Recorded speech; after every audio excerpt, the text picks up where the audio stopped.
Okay, I'm in the back side. This is I'm under the steps right now. Under the steps, and this is the back side. And there's two things that I find kind of interesting. It's a little tough for me to squeeze my fat head back here.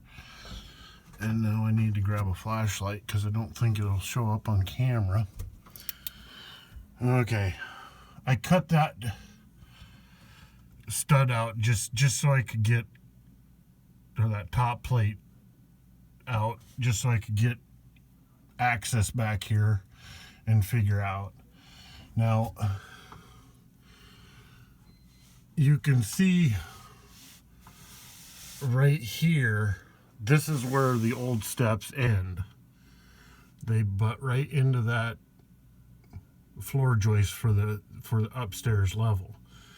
Now, one thing is the top, this is the last step before you get to the flooring for the second floor.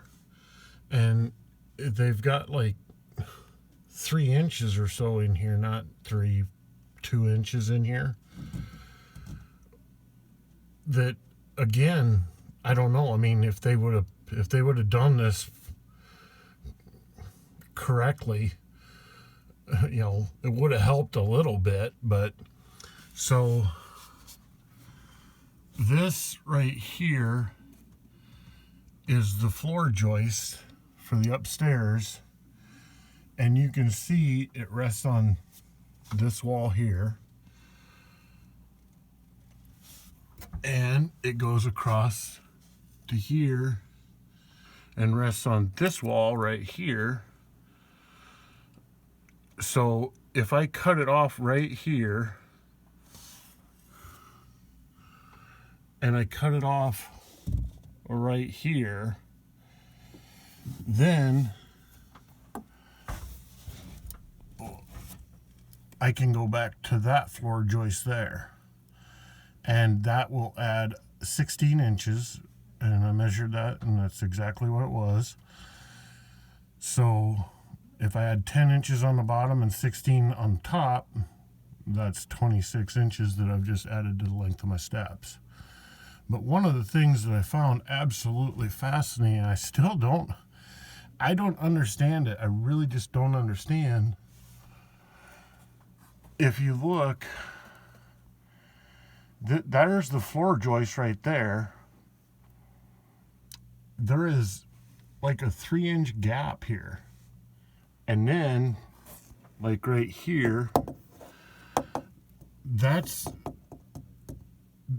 use 2x4 studs, and I don't know if I can get a good picture, but that white you see right there, that is the ceiling in the living room. So I don't understand why they put this gap, and like there's one of the boards they used to drop that ceiling down. So I think I measured it, it was like 7.5 inches that they dropped from the bottom of that joist down to, you know, and I like I say, you can see it back there, but it goes, I mean, and I've seen this before because of blown insulation in different places and whatever. And I don't know. I mean, maybe when I get to redoing the kitchen or the living room, I'll decide I want that ceiling, that head space, and just bolt the drywall right up to the floor joist. I mean, I don't know what you gain by dropping that down like that, other than that, just that dead space for, you know, airflow or insulation or something. But I don't know. I just don't think it does any good. So we'll see. But I'm not going to do that today. That will be a project for another day. But I got my measurements back to that floor joist there and out, and I'll do some math, and then I'll start cutting my stringers.